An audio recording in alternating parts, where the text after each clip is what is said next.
عمر صاحب کو یاد ہوگا 2013 میں افضل گورو نے چیخ چیخ کے کہا تھا کہ میرا کوئی قصور نہیں ہے، مجھے ایک ایس ٹی ایف کا جو ہے ڈی ایس پی وہ لے کے گیا، اس نے مجھے جس نے اصل میں اس میں پارٹیسپیٹ کیا پارلیمنٹ اٹیک میں، محمد یا کیا نام تھا اس کو ٹرانسپورٹ دیا، اس کے لیے فلیٹ ہائر کروایا،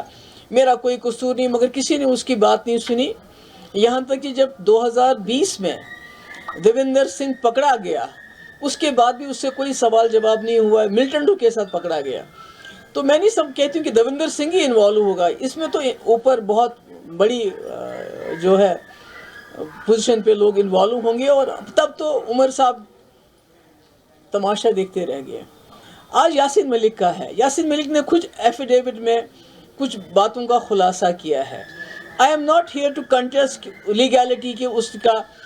اس کے خلاف 65 کیسز ہیں، کرمنل کیسز ہیں،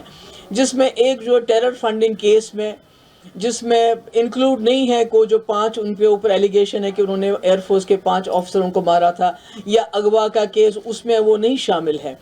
ان کیسوں کے علاوہ ایک ٹیرر فنڈنگ کے کیس میں پلاٹنگ اگینسٹ دا اسٹیٹ وغیرہ وغیرہ، ان کو عمر قید ملی ہے، جس کے لیے این آئی اے اب کہتا ہے کہ ان کو پھانسی ملنی چاہیے۔ تو میں یہ ضرور گزارش کروں گی کہ عمر صاحب سے یہ مسئلہ وہ اٹھائیں، اس لیے کہ یاسین ملک نے اپنے ایفیڈیوٹ میں کہا ہے کہ پرائم منسٹر نرسمہا راؤ سے لے کے ڈاکٹر منموہن سنگھ تک، اٹل بہاری واجپئی، آئی کے گجرال، سب کے اس دوران اس کو پرسویٹ کیا گیا کہ وہ وائلنس چھوڑ کے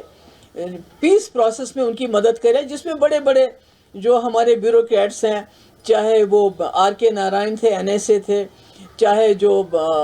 یہ دلت صاحب ہیں، چاہے اجیت دوول صاحب ہیں، یہ سب اس پروسیس میں انوالو رہے ہیں۔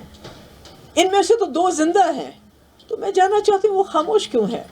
دیکھیے ابھی این ڈی اے کی سرکار میں 2015 سے بہت سارے نیگوسیشنز ہوئے، اسام میں ہوئے،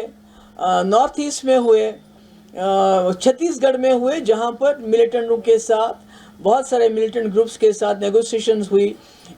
2015 سے لے کے آج تک، جہاں ان کو بولا کہ آپ ہتھیار چھوڑ دو، ان کے ساتھ بات ہوئی، ایک انڈرسٹینڈنگ ہوئی۔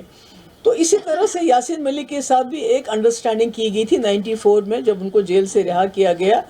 ان کو اٹل بہاری واجپئی تب اپوزیشن کے لیڈر تھے، وہ ان سے ملے، اس کے بعد جو وہ پرائم منسٹر بنے تب بھی ملے، ڈاکٹر منموہن سنگھ سے ملے، اور حافظ سعید سے پاکستان میں ملے، وہ بھی آئی بی کے کہنے پہ ملے۔ تو اگر یہ سب باتیں اسٹیٹ سپانسرڈ تھی، اگر ایک آدمی کو ایک حساب سے یہ انڈرسٹینڈنگ دی گئی کہ آپ وائلنس ترک کر کے کنٹری کے لیے، ہت کے لیے، کنٹری کی انٹرسٹ میں کام کرو، اس کے لیے آپ پاکستان جاؤ، ان کو پاسپورٹ دیا گیا، ہمارے وقت میں مفتی صاحب کے وقت میں ان کو جیل سے رہا کیا گیا۔ تو یعنی پورا سسٹم، جو پورا اسٹیٹ کی machinery, including R S S کی لیڈرشپ، یہ جو ریلیجس لیڈرز، بڑے بڑے بیوروکریٹس، تو جب سب انوالو تھے، تو آج وہ سب بھول، اس کو ایک کنار درکنار کر کے ایک آدمی کو اس لیے عمر قید یا پھانسی کے تختے پہ پہنچایا جا رہا ہے کہ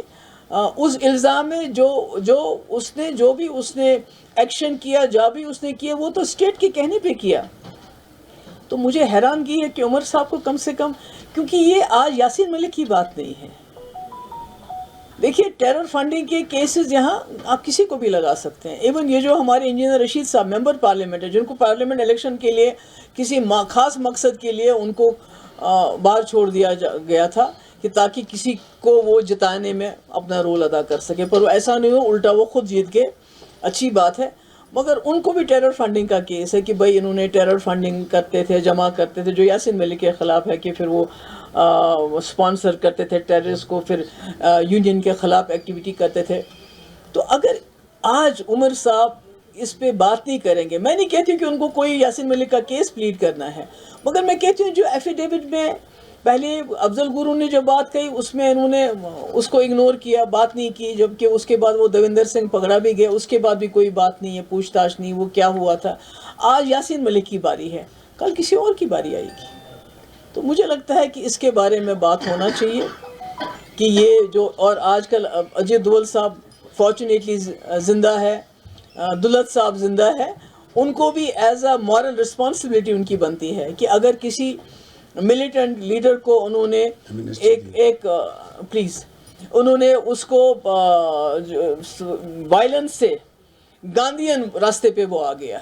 تو آج آپ اس کو دوبارہ یو ٹرن کر کے سارا اس کے منہ پہ تھوپ رہے ہیں. مجھے لگتا ہے یہ ڈائلاگ جو ہے آگے سے کوئی بھی کشمیری سامنے نہیں آئے گا ڈائلاگ کے لیے. اور یہ